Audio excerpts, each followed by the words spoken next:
So what you're going to see in this demonstration is we're going to take the microphone and put it on my left ear, shoot a couple rounds unsuppressed and then suppressed. The purpose is you'll get the feel of what it's like to get it at the shooter's ear, not like the microphone on by your camera or anything like that. It's what it'll sound like to you as the user. Next, we'll put the microphone downrange at 100 yards, fire a couple shots again so you see what it's like to be at the target, suppressed versus unsuppressed. Can we'll be using is from RR suppressors. Very nice modified version of Inconel, much nicer than Inconel actually.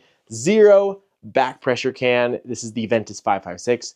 This is sick, full video coming soon. And here's the demonstration. What we're going to use is the Bren 2 from CZ with a Gideon Optics 1:8 LPVO first focal plane. And we're not using it, but I also have my Nighthawk Viper Thermal, which is pretty sweet on the flip mount.